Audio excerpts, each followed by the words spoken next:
I'm Megan Mitchell. This is my co-host, John Morrison, and you are listening to the True North Racing Podcast. Time to strap in, pull those belts, and get ready for an action-packed episode of the True North Racing Podcast. Are you ready to unhelmet your favorite racers? Get ready for the most fun you'll have outside the racetrack to get you ready for the next race. You're listening to John Morrison and Megan Mitchell, and this is the True North Racing Podcast.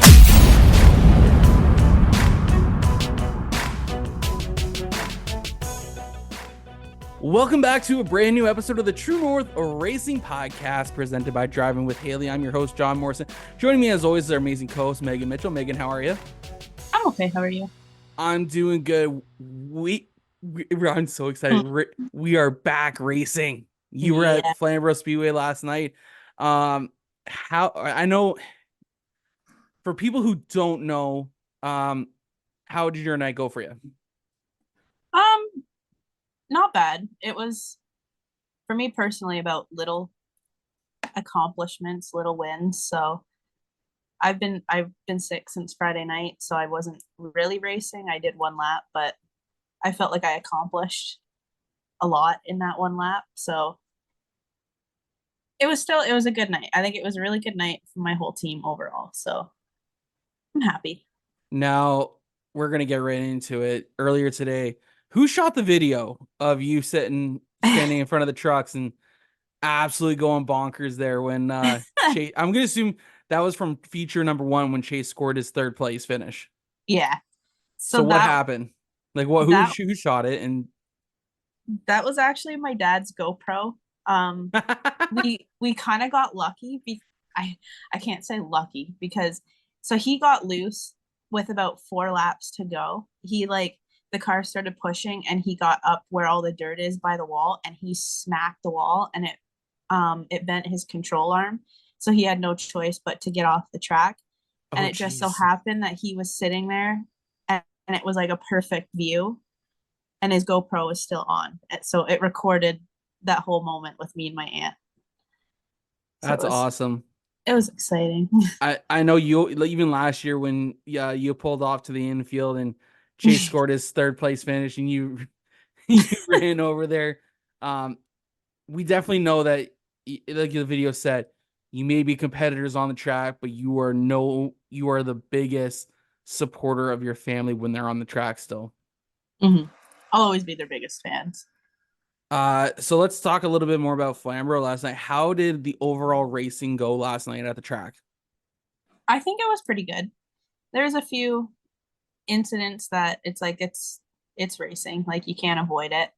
My head was kind of in the clouds because I was so sick, so I really didn't watch much racing, to be totally honest. So it's like I don't really know how the late models or the Pierce or the mini stocks or the CVMs did. I was gonna say I sure hope you saw how the pure stocks did. I definitely watched the pure stocks. But yeah, it seemed like a really good night overall. Like the weather held out. It was calling for rain like all week. It worked out. It was really good, and I think we finished at a pretty decent time last night. So what time did you guys get done at? Actually, let's take a look here. I'm gonna bring up Race Monitor. Yeah, I can't remember exactly when the last feature was done, but I know we were heading out at probably 10:30. So, well, the late model race was at 8:52 last night. Yeah, so I'd say that's a pretty good weekend, like pretty good night of racing. Like if you first green flags at 6:30 and your last race is how long was the late model race here? It was 10 minutes, 9 o'clock, and you're done. Yeah. Whew. I call it. Now, this is where we're going to have a little bit of a debate because yesterday, Sunset Speedway also started. Mm-hmm. But their first race of the day, because they run the heats up there, was at 3 o'clock in the afternoon. Yeah. Now, what would you rather have? a 3 p.m. start or a 6 p.m. start? Or 6:30? We're gonna test it here, see what people like. I personally would rather a 3 p.m. Maybe not start. Well, actually, How about we put it I'm this gonna, way? During the spring and fall times, Mhm. before like when school is in, would you rather have a 3 p.m. start time there, or would you rather a 6:30 start on a weekend? I like the 3 p.m. Like I like being able to have the opportunity to still like hang out after and go do stuff that night. Flamborough though, it's really hard because they have With the the go cart kart. club. Yeah. So it's nearly impossible for Flamborough. So it's like I understand that. It's nothing on them. Yeah. But it's nice to have that earlier start time, I think. I definitely like the idea of it during the summertime because getting there at 4 o'clock, even when the gates open at Flamborough, and I'm already walking in dripping sweat, it ain't gonna be a good night for me. And I know I usually pack Yeah. about 2 shirts for me, just in case I sweat through one. Mm-hmm. And of course, because I don't, ever since I've gone to the racetrack, I have always worn a black shirt. Right. I'm currently wearing a black shirt right now. We're supporting Caitlin Wallace tonight. But no, like it's crazy how, like I personally wear a black shirt every time I go to the track. I don't know why, but it's probably because of when I crewed for David Elliott, we always wore black. So of course, middle of summer, July, August, oh,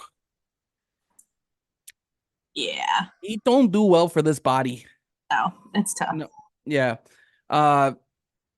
There was some craziness up at Sunset last night, though, in the mini stock race. Did you get a chance to watch the footage of that? No. Uh, the wee woos are coming. Literally, oh my god. Chase better go hide. Yeah. Love you, Chase. But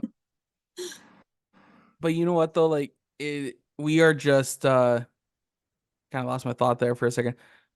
The mini stock race up there had a crazy finish between Finnemore and Sutcliffe. Oh, okay. And going into one, the two cars got involved with each other. Though Finnemore crossed the line first, you ended up being DQ'd, and the win was given to a Mr. Jake Spencer Walt. I saw that. Holy crap. I just it looked like a great race, great battle.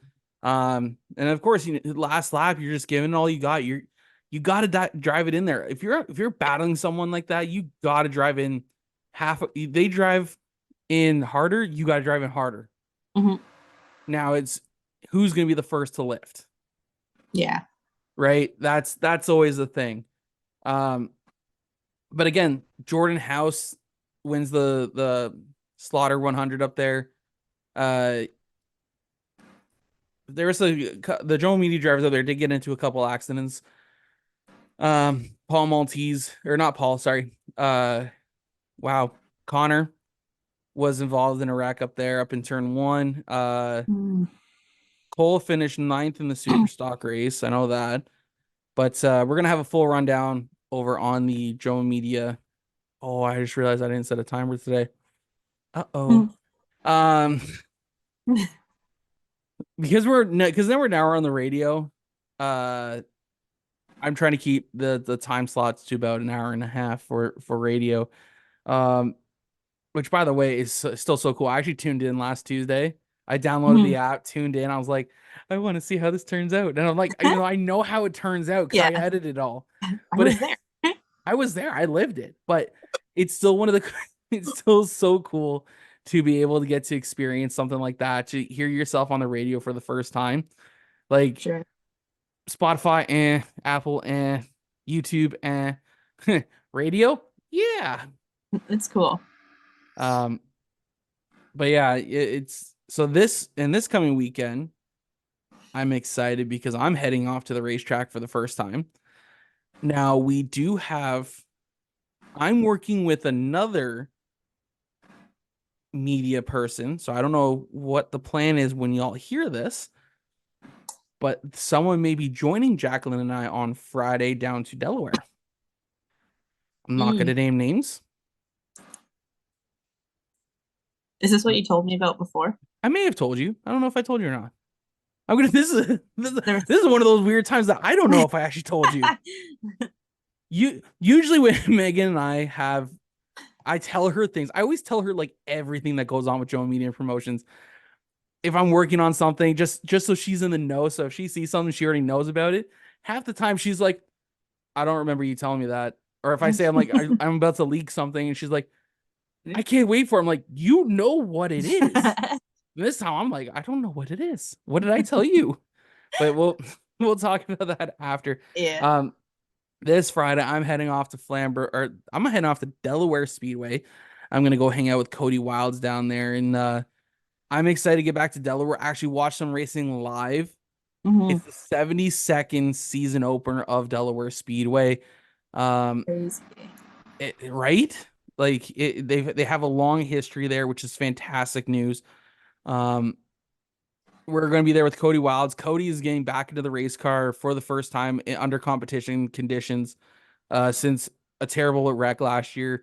And I know we're kind of playing on that a little bit, but that's a huge storyline.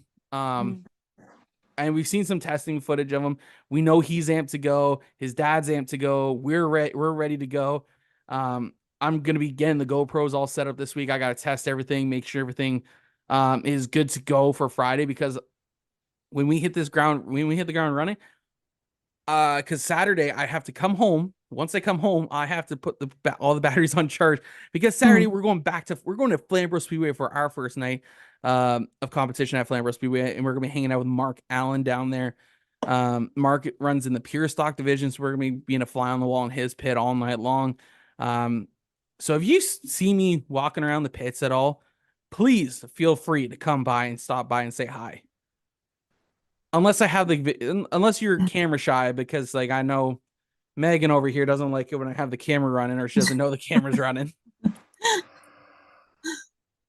But I always get the best content when you don't know the camera's going. Literally, as long as you don't tell me, it's all good. Maybe I need to stop doing that here. Just don't tell you. Just click and record. Right. No, honestly, you know what? Maybe we'll do a cameo or something on. You know, actually, when we go before we bring in our guest now, I'm gonna throw out a suggestion for you. See if you're willing to do it. We'll talk. Okay.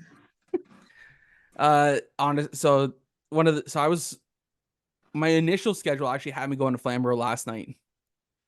Mm-hmm. But because of certain scheduling things, I had to postpone that we're postponing it until June 8th. Yeah, June 8th is when we're postponing it to. We're gonna be I had to go pick up the in-laws yesterday from the airport, because they got back from the Dominican yesterday, where they had a fun time, and it was nice for them to get away for a week, especially having to deal with myself, Jacqueline, and her sister Amy. You know, it's sometimes the 5 adults being in the household kind of gets it's always a fun time. There's never a dull moment. We were thinking of doing the tortilla challenge tonight. You know what you're trying to talk about, right? Yeah. Yeah. We're talking about after the kids leave, we're gonna pull out the flour tortillas and and do that before I come on to the show tonight. Could you just imagine what would happen? Oh my God, yeah. But I think I know what I'm gonna try to do for Friday though. I'm gonna try to do that TikTok trend with people going to the racetrack, like where people go on vacation. Okay, yeah. Yeah, you know the I'm gonna try to get talk Jacqueline into it. We talked about doing that too. That'd be fun. You should have. You guys need to do that for a race. We do. It'd be cool to see all you guys do that. I know I highly doubt Chase is gonna do it or your dad's gonna do it, but I think you might get your mom into it. Yeah, I might be able to get my dad, but You know what? Just say, hey, it's great marketing. exactly. You gotta market. That's all. Um, honestly though, it's great that the races are back open. Not races are back open. Racing has started again here in Ontario. Um, we are gonna be full swing. Because Brighton was open. We had a driver up at Canadian Tire Motorsport Park, plus other, there was Test and Tune down at Southern Ontario Motor Speedway. Merrittville, I think, ran yesterday. Yeah. Mhm. It's man, it's such a great time to be a race fan here in Ontario. Make sure you guys can get out to your local short tracks, please. Like one of bring a friend. If you're listening to this, bring someone who's never been to a race before. Mhm. Show them what they would enjoy. Jacqueline was never a race fan until when she met me. Megan can attest to this. I brought her to a race. Megan, does she enjoy? She at least enjoys going to the track. Yeah. Oh yeah. She loves coming down, seeing you guys. She loves watching the race. She's glued to the fence when y'all are there. For a while there, like I thought she was absolutely going to be buying a CBM or something. Like, Shh, that's in the talk still. But it's the same thing with her sister, though. She never knew racing. We brought her to a racetrack one time, and we had to walk away to do some stuff for the CVMs. And guess what? She was standing there glued watching the late model. Just holy, like it's great when you can bring someone out to the racetrack that never been. So like I said, make sure you get out there. We got a very special guest this week on the True North Racing podcast. I just realized, oh my god, I messed up.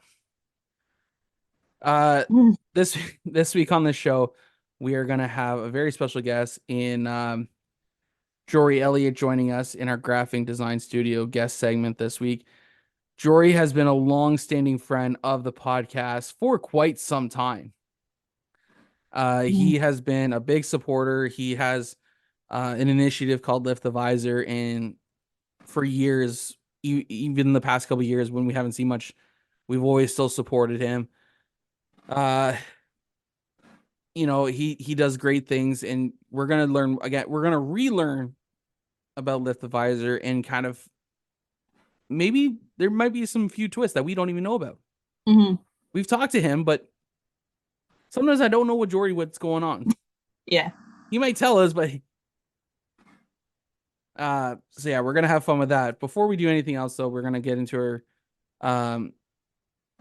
we're gonna pause for a second, and we're gonna do our Driving with Hailey vehicle spotlight. This week on our Driving with Hailey vehicle spotlight, we got a really nice car for you guys. It is a 2023 Volkswagen Jetta, and it has that's how many kilometers. Okay, I've seen this before. Jesus, that is phenomenal. 2023. Guess how many kilometers? Just take a wild guess. You won't even get it. I guarantee it. Oh my god. I want to say like thousands, like No. or like 100 or 8,000. How about 625 kilometers? Damn. Yeah. She's like, ooh, you knew. That's unbelievable. Oh my That's god. great. Sorry, guys. Oh my god. Sorry. Holy. That has been bugging me for a little bit. It is a 2023 Volkswagen Jetta with 625 kilometers. It is going for $34,995. It is accident free. It's got a heated steering wheel, blind spot sensors, power driver seat, keyless ignition, Apple CarPlay, and Android Auto. You know you got to have that in your car nowadays. Heated seats, rear view camera, and Bluetooth. It's even got a manufacturer warranty that's an estimated 43 months or 99,430 kilometers left in the warranty based on the year this vehicle was manufactured. Like I said, it's front wheel drive, gasoline. It's a 4-cylinder in it. It's got 4 doors, obviously. It's got even an intercooled turbo regular. Wow, whoa, a little 1.5 liter automatic, seats 5. Man, just an absolute beauty of a vehicle. as you guys are seeing here on the screen right now. I'm looking at some of the pictures while we're doing this. And like I said, she is a beauty of a car, like right from the lot, so clean. Let's see. I gotta see if that says correctly here. Trying to see if it actually says six. It's still got like 290 kilometers left in the tank, and it's like still quite a bit of like still got like minimal fuel in there by the looks of it. Yeah. That is so it looks like a great looking car. So yeah, if you're looking for a new car today, contact Hailey Hill at hhill@rightride.ca. Get a hold of her today, get a test drive, go and go support them. She's on a bunch of race cars this year, that's for sure. Rodney Rutherford as well as Cam Thompson. She does great things. And I need a Driving with Hailey sticker. Yeah. Right on my boom. Maybe lift up the mic a little bit more. Yeah. I don't know. Maybe I need to move the lettering over to this side so I can at least get the stickers in. I'll talk to Hailey, see if I can get a sticker. See if she's got any small stickers or something. Yeah. Like I said, that like a beauty 2023 Volkswagen Jetta, only 625 kilometers. If you're looking for a practically brand new car, this one's it for you guys. Contact Hailey Hill at Right Ride today and go test drive this. So follow Driving with Hailey on Facebook. Send her a message. I've trusted her in hooking me up with a new ride. She's going to do the same thing for you guys as well. Get on over there. Contact her today. With that being said, I think it's time for our Graphic Design Studio guest segment with our friend from Lift the Visor, Jory Elliott. Joining us this week on the Graphic Design Studio guest segment of the week, we are bringing in Lift the Visor founder, Jory Elliott. Welcome back to the show, man. It's good to be back. How a long have way you been? Down the road. I'm doing really well. Thanks, John. It's been 113 episodes since you last joined us. Jory has been a big supporter and a big fan of ours for quite some time. And it's one of those weird things that the story of how it all started is always a weird one. And of course, that is no difference between Jory and I. I think we connected via TikTok over a video, had a conversation. Next thing you know, he was on episode 20 and we've talked about, he's been, Lift the Visor's been on Joe Medium Promotions ever since then. So, we're excited to have you back to talk about Lift the Visor some more. And I'm very grateful for that, John. That was the first podcast actually, where I shared my story at that level, in depth with you. And that led to a whole sequence of things happening, other podcasts. And it's really, this was like a big step for Lift the Visor and mental health and motorsports, for lack of a better way of saying it, in that, we got it out there. This is literally where it started. Really, there were no decals on cars yet. There was just a vision in my brain, I guess, and something that I thought people would gravitate towards.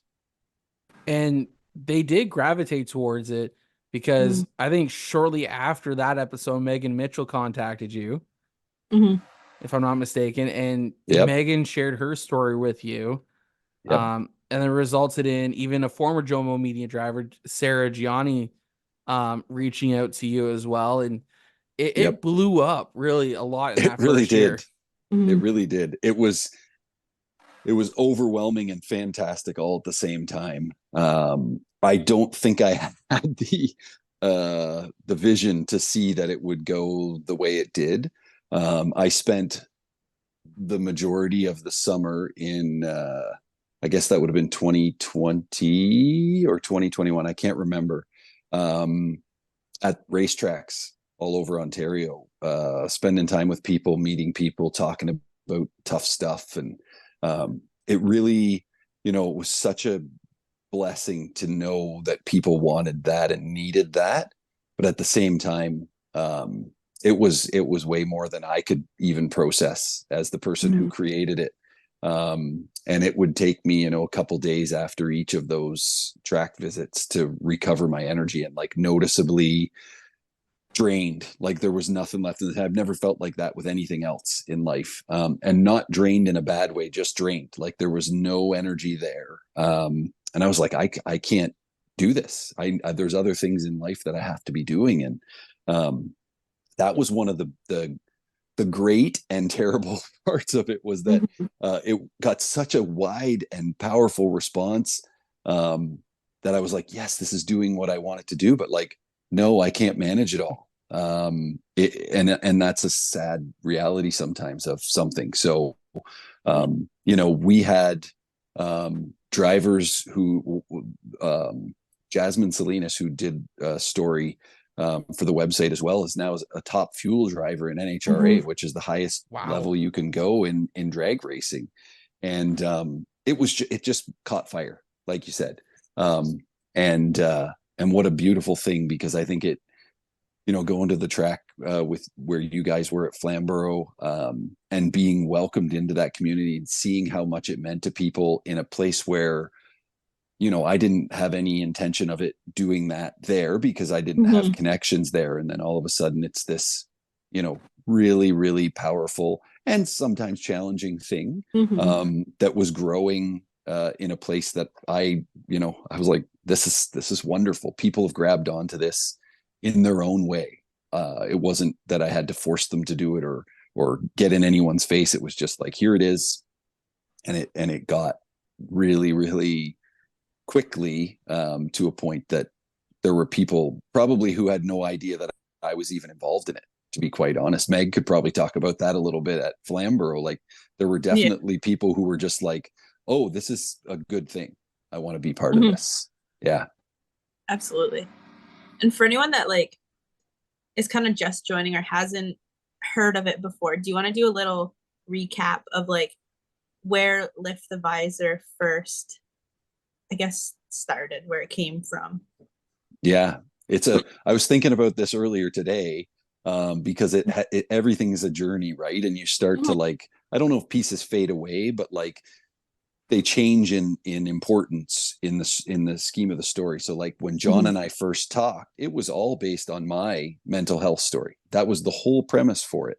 And knowing that if there had been something at the track that indicated to me that other people struggled, that might have allowed me to go down a different path with my challenges. And my challenges now, even though it's relevant in the story, it's so far removed from what Lift the Visor is now, which is amazing. Like, it's giving me goosebumps thinking about it, because it is, the premise is that we create more awareness in the motorsports community around the fact that people will struggle. There are people among us who are struggling, and that we don't necessarily need to understand their struggles to be supportive, to just say that, like, we understand, we're here, we understand you're struggling, and here's how we showcase that. And that's different for everybody too. But what I thought of, and everyone in motorsports knows, there's not a lot of emotion shared other than like maybe the emotion of competition. And so giving people a way to show emotion, show that they care, without actively having to do that, like start the conversation with somebody, was really what Lift the Visor was about. So that you see that sticker on cars and on people's helmets, and you go, oh, I see that there are people around me who understand, or at least will meet me where I'm at in what I'm experiencing right now. That's really what it was about. Absolutely. I know that's what I told people. I'm like, that's what it was for me, was like, you see that sticker on my helmet, you see it on my car, just know that it just means I'm a safe space. You don't need to say anything, but if you just need someone to hold space for you, I'm right there. So it was a really cool initiative. Like, it is a really cool initiative, and like, I'm so glad to have it back on my car. Like, I said to you yesterday, like, last year I was only out for a short amount of time, but I felt like something wasn't right. And when I put the sticker on my car yesterday. I'm like, I feel better. Like it's back. That's what I needed. Yeah, and I appreciated that little moment sitting there watching you put that on the car, because it is really like, it's a lot of where it started, right? Like you were the first person other than me to share your story. You were a huge influence in how important that became to people at Flamborough. And I just think that, like, yeah, it's so much bigger than just me now, which I'm so grateful for, because it doesn't have to have me involved to carry on.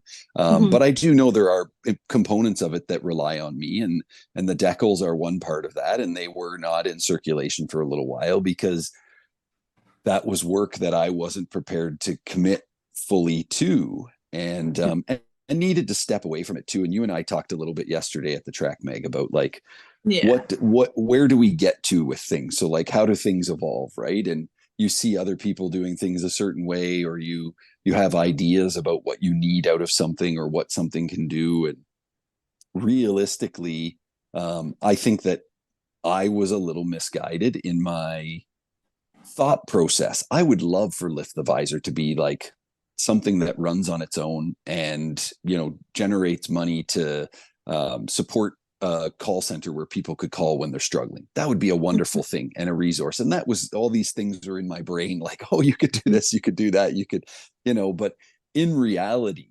at the core of it, and I think even when John and I did that first podcast, and don't go back and pull this, John, you jerk, don't do that to me. Okay. But I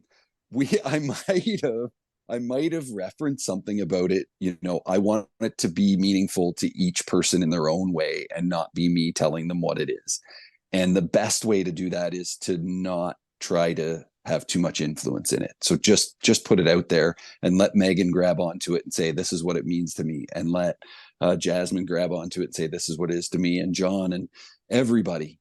And just let them take those decals and make it whatever it will be, versus trying to create things or not forcing, but just, trying to make things maybe more difficult than they had to be in the beginning. From my own perspective, no one else really experienced that, but it was got to the point where it's just unmanageable for me as an individual. So now, bringing the decals back and just saying, like, here they are.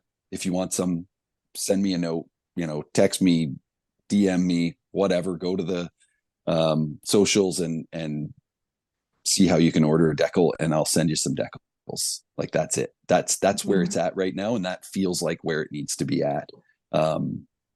Because everyone's going to make it their own and attach their value to it.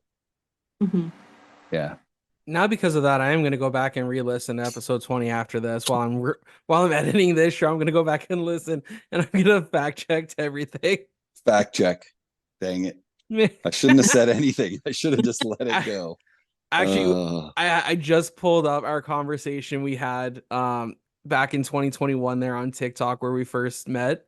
And just I was just reading back through some of the message there, and it was, first of all, I just realized how cringe I was reaching out to you. No, like, that's the way my message. That's not cringe. It was not worded properly at all. I'm like, oh my God, how did this man ever trust me to go bring him on my podcast? Oh my God. We could go deep on that, John. I have a whole theory on how things, there's surface level things that matter. And in general, humans put a lot more emphasis on that than the real stuff that matters, which is deeper down. Yeah. So I see past that. I saw past whatever it was you wrote. I don't remember. To like, here's someone who wants to help and who cares. Let's go with that. I don't care what your grammar's like. Could care less. Okay, I just want to read this real quick because I thought it was hysterical. Megan, this is my first message to Jory. Okay. Hi there. I was wondering if you wouldn't mind me giving you a shout out on my podcast on my next episode. Also wondering if you'd like to be a guest and talk about Lift the Visor. That is literally my first message to the man. And thank you, first of all, for replying to me instead of just leaving me on red. Because I'm looking at that, I'm like, that is so weird to be just, that's the first thing I said to this guy. Mhm. And It listen, there's a perfect little piece that would help you understand sort of what it looked like during that year of racetrack visits and everything. And I know you know it too, John, but like those things were coming through constantly. Conversations. I have friends now, and I'm so grateful for it.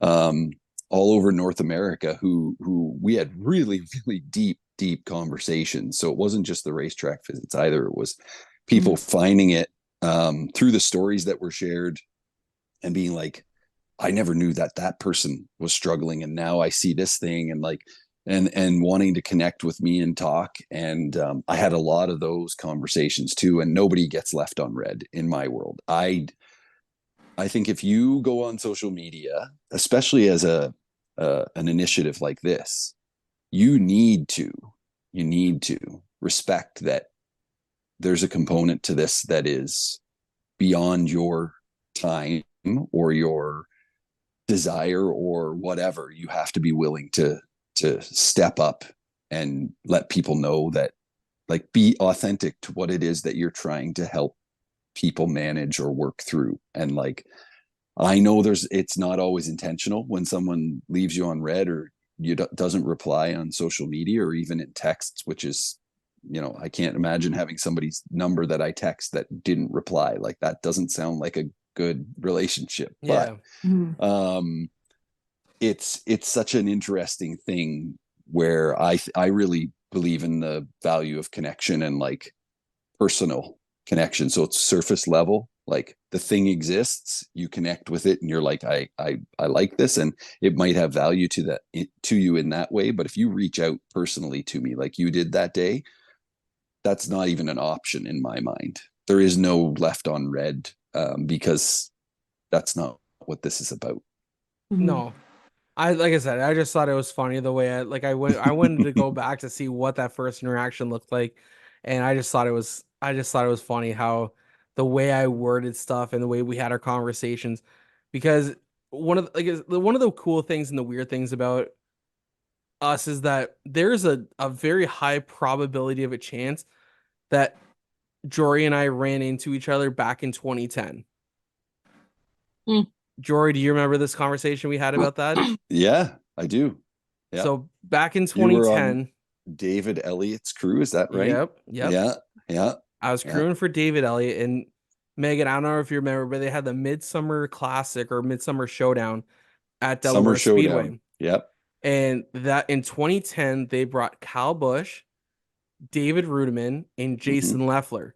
And this man was one of the ones responsible for getting those guys to the track. So the fact that there is a possibility that Jory and I had a run in, just walking by each other. Yep. Freaking 11 years prior. Yeah. Sometimes it's the weird things like that really, because then that's a conversation piece. Yeah.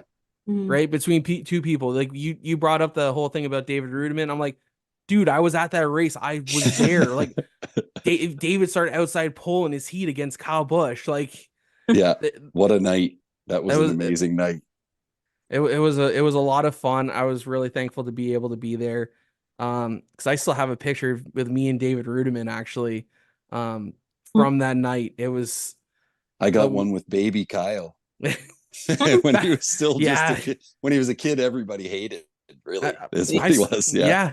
Literally up until a couple years ago. I respect what he does, but it's like Kurt. I respected what he did, but his attitude when he was younger, once older Kyle came, or once older Kurt came in, I was happy with him. I think he's cool now, but not when he was young, not when he was mouthing off every week, right? They're going to conquer the world. That was their attitude, and they pretty much did. They did. They pretty much conquered the world of NASCAR. So it worked out for them. Exactly. Yeah. I guess with Lift the Visor coming back, it definitely means a lot. I know I still have my Lift the Visor decal on my helmet to this day. So if I ever go karting or test driving a bone stock, I always know that Lift the Visor is right there with me. Um, I I always thought it was such a really cool initiative. Watching your videos to start with, and it struck a chord with me on many reasons. Um, because there's always things that happen in one's life that maybe some people aren't ready to talk about. Um, I don't talk a lot about my own personal things because it's not in my opinion, I always say it's not my place to talk about it. Um, but also from past things, I've always just kept to myself. And it's so for seeing Lift the Visor, it struck something in my heart that I knew this was something I knew this needed to be seen, this needed to be heard, and I wanted to help out in any way to help it be seen and be heard for what the true meaning was. And Jory, our friendship has been incredible. I can't thank you enough for allowing me to continue to still run Lift the Visor logo on the podcast. Like I had a in our part choice. I kind of just told you that was happening, but still, because I still think to this day it is an important piece. I still believe in the message. I still believe in being even still continuously being someone that people can reach out to if they need someone to talk to. That's always been my, I don't even know what word I want to use there, but it's always been something that I've always thrived to be is no matter what's going on in someone's life, if they've ever needed to talk, there's always someone to turn to. And I always want to be that person because I don't want to see people struggle. I'd rather share their struggles and not share their struggles, but share in their struggles and try and help them through or just listen even. Everything like just existing in the space and people knowing that you're a safe person to exist with them in the space is a beautiful thing. And there's all kinds of different levels, and you can be a person who's willing to talk about something, but the person that needs the help isn't ready to talk. And you can be a person who's not willing to talk about anything or knows nothing. And the person who wants to talk might just talk at you for a long time just to get it out. And like, I think that there's a much greater thing that happens beyond like helping each other, in that we start to form these ideas about like what humanity is, or like what are we supposed to be doing for each other. And it always, no matter how you show up in those interactions, knowing that you're being supportive and the other person knowing that they've got someone supportive, like that's humanity at its best right there. That's what we need more of, is more people that are just like, I don't need to understand what you're going through. I'm just here. I got you. Whatever we can do to help. And I sometimes catch myself like, because there is a time to listen and there's a time to, and it's not always crystal clear.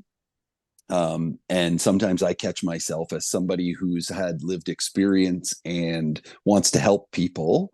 I catch myself oversharing is what I would call it. So there's a moment where, and what I've learned though, what I think is the most beautiful thing, and I know I've been in moments where people have been what I would consider to be oversharing with me based on what I needed in that moment. But there's an incredible level of acceptance of that too, that comes with this whole recipe of like, we listen, we have compassion and empathy, and we process things as what they are in the moment. So like, maybe I went to somebody for help and they needed help too, and they started giving me things because they needed to work through that. And that's cool too. Like, I find a lot of the stuff in the mental health space very interesting, because it gets, as we tend to do as humans, very black and white. Like, this is this because of that. but it's not that. And very few things in our lives are that. Like no two relationships on this planet are the same, and yet we will paint them with similar brushes. No two race cars are the same. We're sitting there talking last night. I'm talking to Meg's dad, Rick, and I'm like, tell me about your car. And he's like, oh, well, it's set up this way, and the chassis and everything. And I'm like, what about, Meg's car and Rachel's car and Chase's car? And like Meg's telling me about Chase's car. And obviously that's the one that was the one that the original Lift the Visor decals went on when it was red and white. Yep. It's just a really, interesting thing in the mental health space that I think when you approach it with a certain level of thought, you realize that like there is no perfect recipe for how this goes. You show up, I show up. As long as we're kind to each other, that's all that really matters in the end. I'm going to say something that you're going to be like, I wish he would just shut up. Or you're going to say something that I'm like, I really can't handle this right now. But like, we're handling it because that's what we're doing. We're all in it together. It's a very interesting thing to experience, but I catch myself sometimes being like, they didn't come to me for advice right now. They came to me just to talk, just to share. Yeah. And that's sometimes all we need, right? Is just correct. It's just a listening ear. Before we continue on, I do want to get through our tailored to you fan question period. As you saw earlier today, we got some questions put out there, or we put out a post earlier today that we're looking for some fan questions, and of course we got a few for you. Are you ready to answer them? Oh geez, I didn't know if you would, so sure, let's hear what we got. Did you get them, Megan? Are they on the notes or? Yeah, they're in the notes. Oh, okay. Where else would they be? I edited them. Okay. So Rob Twitchett first said, what has been the proudest moment since starting Lift the Visor? Proud is a very powerful word in my vocabulary, first of all, which, I think that proud would be seeing people take it and make it their own. Like that's like, I could imagine, I don't have kids, but I could imagine it's like teaching your kid how to throw a baseball, and they're not very good at it, but they do it over and over again. And then all of a sudden one day you just realize like, holy crap, that kid can throw a baseball. Like that's the kind of thing. It's like, I went with an intention of creating something out of my mind. But like seeing it on race cars of people that I don't know, my thought was like, some people that I know who I know have struggled or supported me while I was struggling, will probably take this up, but I really didn't think that it would go like to communities that I've never touched or been part of. And that's proud is a hard word for me to use because it is I think it's such a powerful word in our vocabulary. But I think that, if I had to pick something that I look back on and be like, that's the thing that I would hang my hat on for all of this, is that it just, people took it and made it meaningful to them. Rob's second question was, knowing what you know now, if you could start over again, what would you have done differently with Lift the Visor? Yeah, I think I have an entrepreneurial spirit, so I get out over my skis a little too far sometimes, and it's we all come by it, honestly. We all do it in some area of our lives, and I've gotten much better at that in my journey with mental health, for sure. Where I do sit with things longer, and I'm trying to be more considerate of the rest of the puzzle. Like, don't do something so big that you can't manage it, or something. And so if I could do it different, I'd be doing it exactly the way I'm doing it now, which is often how things go.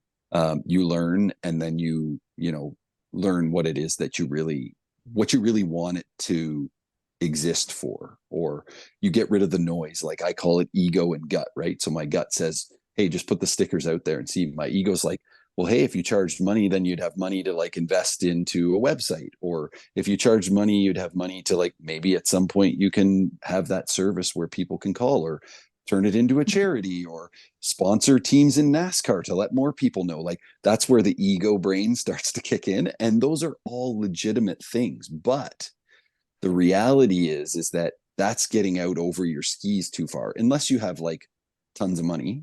I don't think any of us do. So if you have tons of money, then you can make things like that happen, and you can hire people to administrate stuff. But I'm one person, and I just had good intentions to create something that I thought would help people.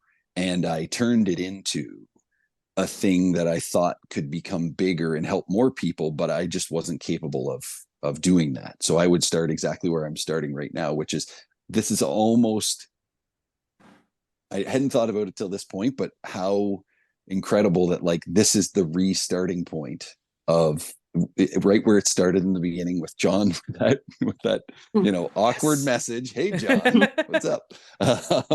And saying like, we should do something. And then here we are, and it gets this big, ball of momentum going. And now I have foresight and an experience that I can lean on to be like, I don't need to go to that point. But if it starts to go to that point and there are things that come in to help it do that, that's different than me thinking of all the things in advance and trying to make them happen. So I think that's the thing I would do different. I'm doing it different. And it's a good lesson for everybody that like, you know what?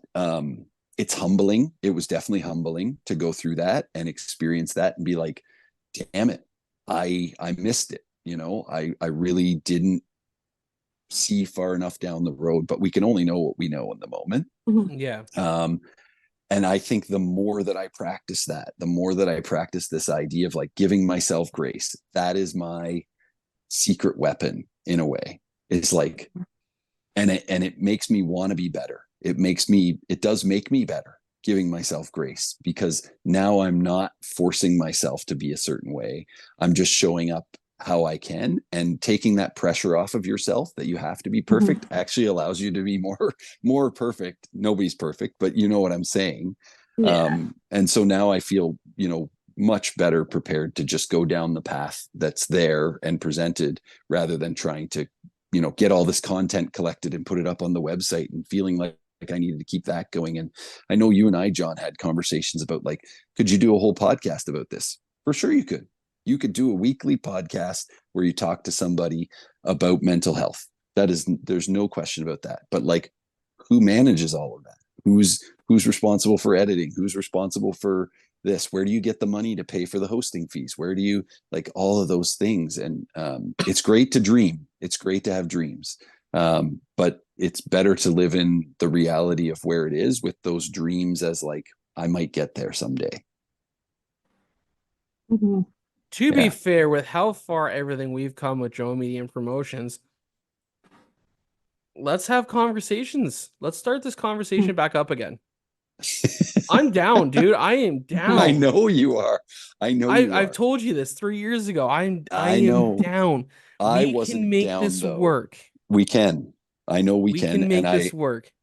And it's been on my mind. And I think the way that I think about things now, and good, bad, whatever it is, everybody's going to do things their own way. But I think that I have a personal issue, where it's not a control thing, but it's like I want to do everything thing. So like, you say to me, hey, let's do this. Yeah. I have the same issue, dude. Right. And so I want to touch every piece of the thing. And what I've learned more recently is that I don't need to do that. And this is what I'm saying about like this version of Lift the Visor versus the previous version, where that was more like there was a plan and there was like an end point, not necessarily an end point, but like there were things that needed to happen to keep it alive in the version that I created. And now I'm going to say a more organic approach. So like you say to me, hey, I want to do this. And I say, I know what I can contribute to that, which is me talking about mental health. I can do that.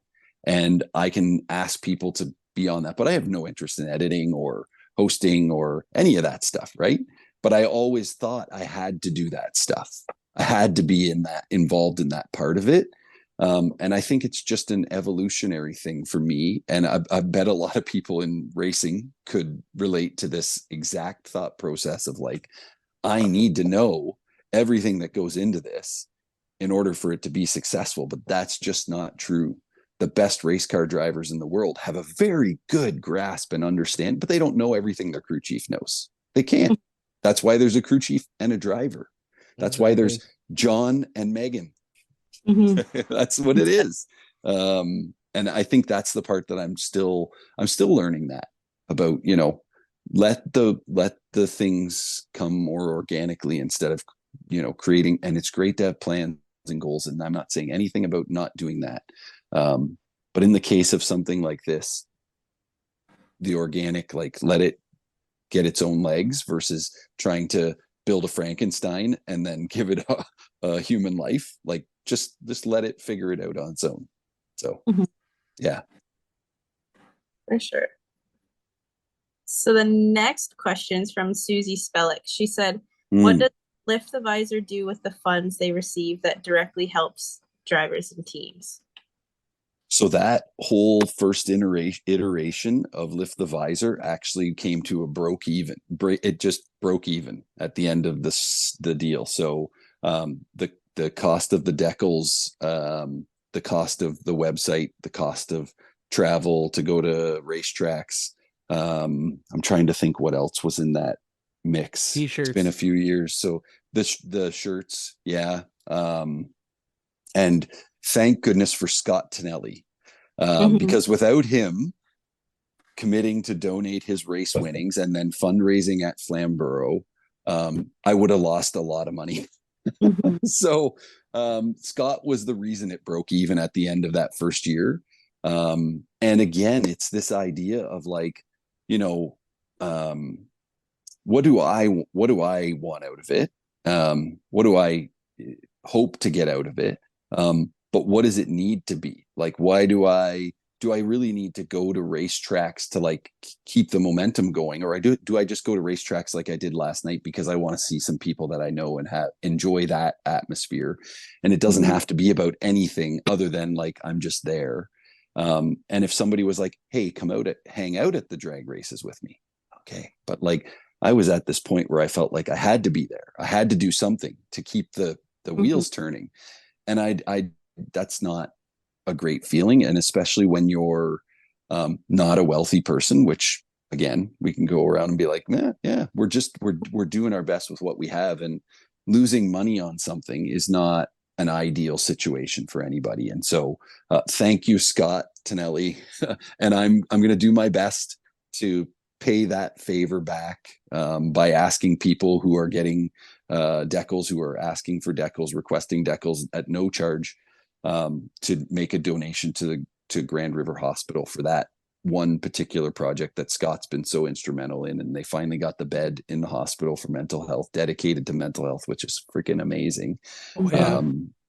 And so, and that's where the focus is now. I'm not going to take a dime for it unless something comes to me that says, hey, here's how we can organize that. But I'm not going out to organize that. If somebody was like, hey, I'll take that on and we'll set it up as a legitimate, you know, nonprofit or charity, and we'll go down this path, or hey, we could collect funds and direct them to this, but I'm not going looking for that.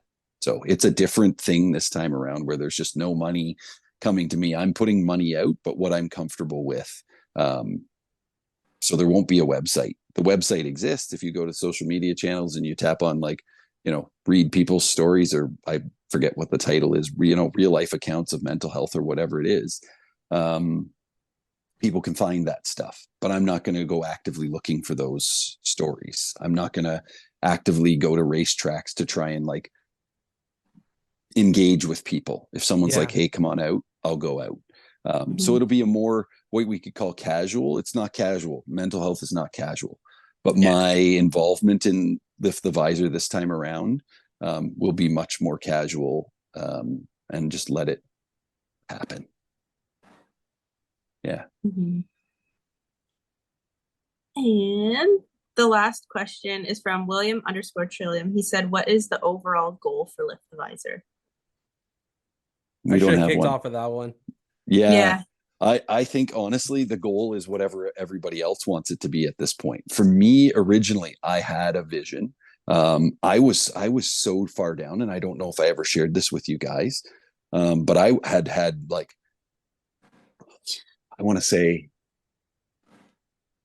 6 to 7 conversations with a group from the United States about putting together it wouldn't have been um, like mental health therapy, but it would have been like a group sort of like counseling thing where you could get together and it's a community of people. And they already had something functioning like that. And I was really close to like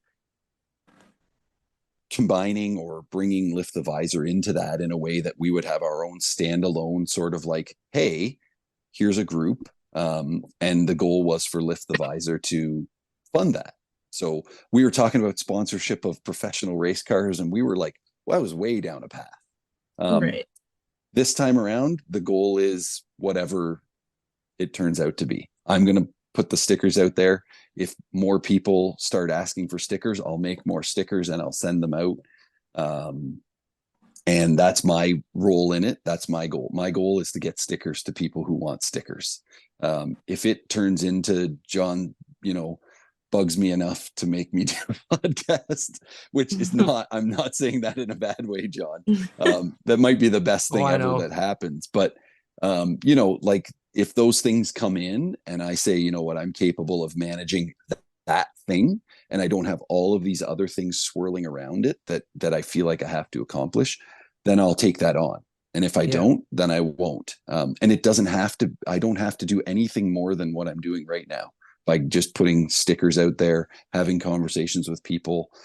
It doesn't have to be anything more than that.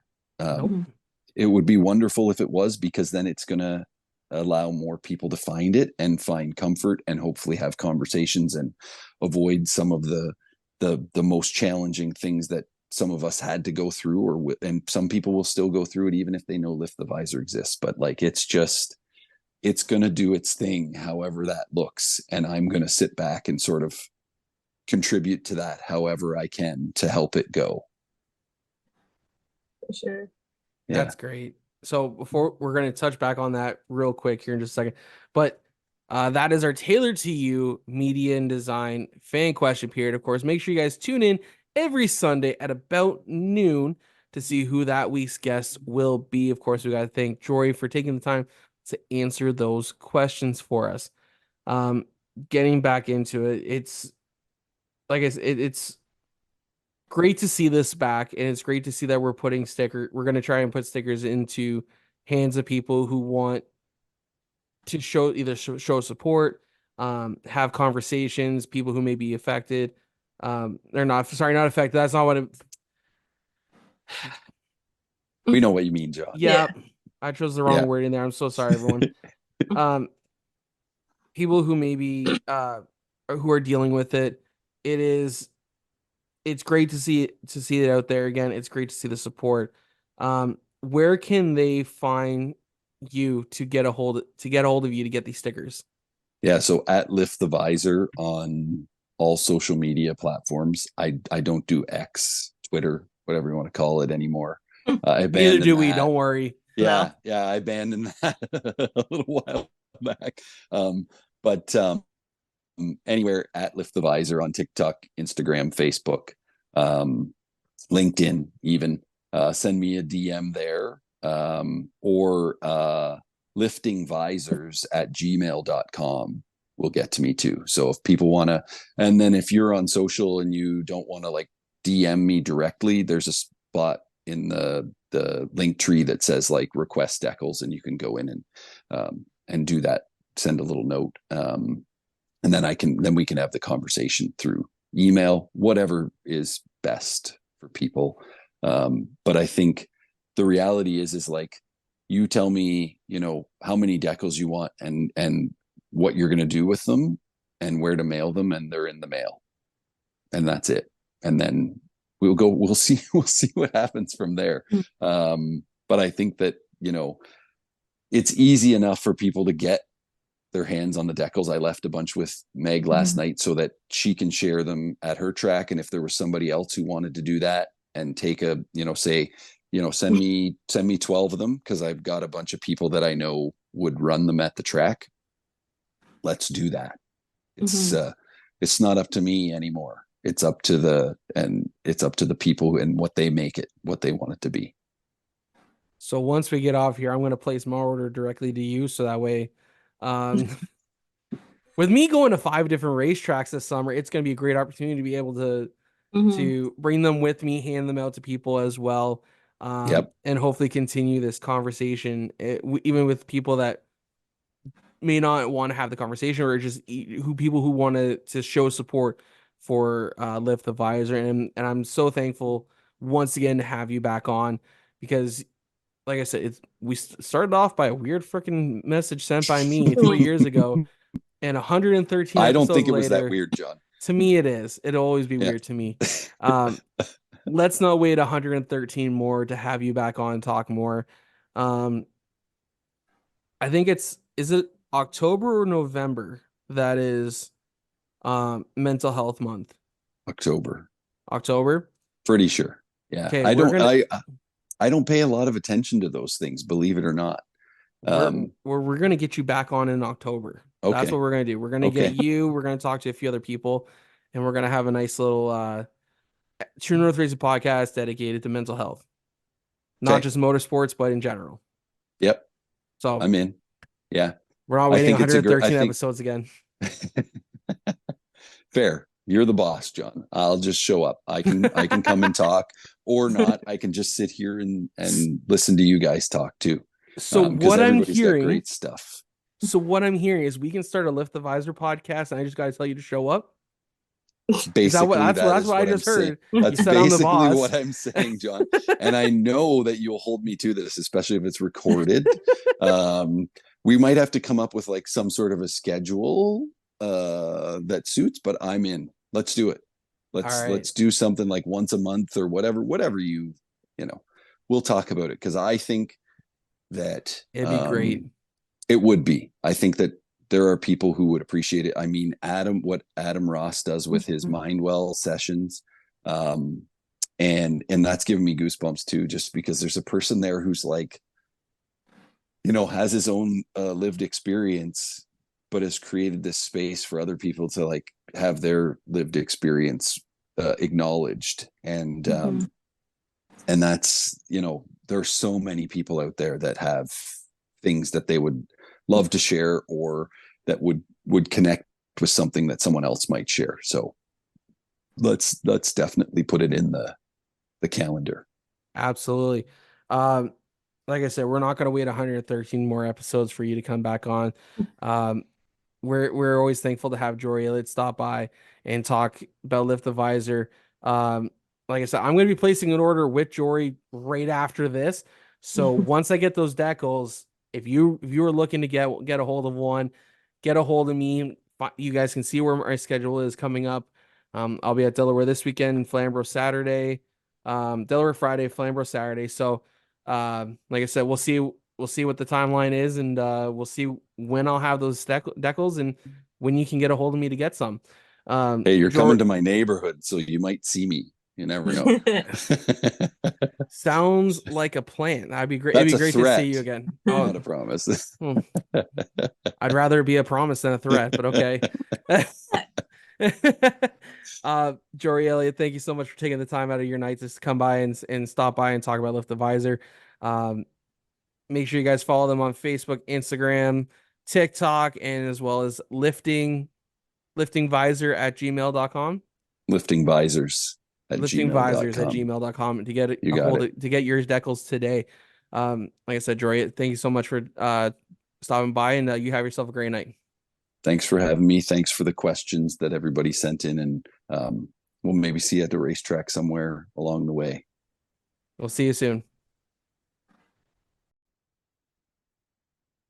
And we're back from our graphing design studio guest segment.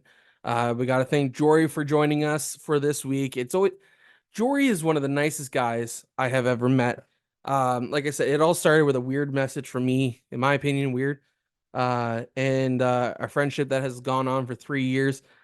But it was way too long of a wait for him to be back on 113 episodes before we had him back. Um, it was great catching up with him, talking to him, and finding out more about Lift the Visor, because Lift the Visor has always been one of those great things that, in my opinion, I think is a great thing for the sport, where it gives a chance for people to be able to have these conversations, to reach out to people and talk to them. And that is one of the reasons why I always have a Lift the Visor sticker on my helmet still to this day, is that no matter where I go, if I'm racing at a go-kart track or if I'm racing inside a bone stock, I have Lift the Visor right there with me. It's always been a great initiative. It has always helped out, and it kickstarted a lot of conversations that really needed to be had, and I'm glad that it's coming back. We like As I said, I don't know if you guys caught that in the episode. I will be having stickers on hand this summer, so if you would like a Lift the Visor sticker, no cost at all. All we are asking is a donation to Change for Change. We are going to include a QR code into this decals we give you, and all we're asking for is a donation to Change for Change. If you guys are looking, I have a schedule. I'm going to throw the schedule up here real quick on YouTube so you guys can take a look at my upcoming schedule. This Friday, I'll be out at Delaware Speedway. Saturday, I'll be at Flamborough Speedway, and then I'll be coming back in 2 weeks to Sunset Speedway for my first visit there. Hanging out with Roy Wilkie up at Sunset. So like I said, we got a great few weeks coming up. Feel free to reach out, shoot me a message, say, hey, I would like a sticker, 2 stickers, whatever. We'd love to see these back on race cars once again. It's been a long couple years since we last saw them. It'd be great to see them back. I'm not joking. I wasn't joking either with Jory when I said we're going to start a podcast for Lift the Visor. It, in my opinion, is needed to have these conversations. Definitely, you're not going to be hearing from me in those episodes. I'll be just strictly a producer, in my opinion, producer, editor. But yeah, it's going to be great. It should be fun. We don't know when that's going to start or anything like that, but stay tuned. This weekend is the 72nd opening season opener for Delaware Speedway, and this Friday myself and Jacqueline will be on hand at Delaware Speedway. I am going to be I have a race day vlog set up with Cody Wilds, which great storyline heading into the season, going into his second full-time season with the super stocks down there at Delaware Speedway. He is a multi-time champion in everything he does. He's got great support in Kenny McNichol, Jaden Chapman, back there supporting him and teaching him. It is going to be great to see how he returns to action this year. We're gonna have a full race day vlog for you in the coming next week. We should. And then Saturday night we'll be at Flamborough Speedway for our first visit of the year, hanging out with Mark Allen. He is a pure stock racer out there, so we are excited to be hanging out with him. And again, same thing. We're gonna shoot a race day vlog with him. It's gonna be great to see how his race day goes. This past weekend he finished 4th, I believe. Yeah, I think he finished 4th in one of the features this past weekend. Great to see him get a top 5, and man, it's gonna be so much fun to see how he battles. And of course, I haven't done a race day vlog with the pure stock, so this should be fun this should be fun to see how we can make this work. It's gonna be lots of fun. It's lots of action both nights. We're gonna have a full race day preview for both days coming up on Thursday this week from joemedia.ca. So make sure you guys head on over there. Who do we got next week? I realized I posted this, and I'd probably be a smart idea if I actually remember who the guest was. I'm definitely going to next week on the show. Ooh, we got our first driver from Laird Speed. We got Jonathan Patrick joining us next weekend. Gonna be lots of fun to chat with him, find out more about Laird Raceway. I'm excited for that one. Hope you guys are as well. Make sure you guys follow us on Facebook, Instagram, TikTok, YouTube, and as well as stay up to date on everything going on with Drone Media at dronemedia.ca. Lots of great things are going to be coming out here soon. We're back racing full time. The racing season is in full swing. That means we're going to be busy here. And I hope you guys enjoy all the content we're going to be putting out here at Drone Media and Promotions this summer. I'm excited to see what this season has in store for us, and I hope you guys are as well. As I said in the opening, there may be a surprise edition Friday coming down with me to Delaware Speedway, and maybe some of you guys may not know who it is, but love to see some guesses if you guys got them. But anyways, as you guys can see, Megan Mitchell has it wasn't feeling well this past weekend. She took a couple laps and pulled off each feature. She is trying to go for perfect attendance, but unfortunately, with her being under the weather, she just needed to start the race at least to get show up points. So we're wishing Megan a speedy recovery, and of course, we'll see her back at the racetrack this coming Saturday at Flamborough Speedway.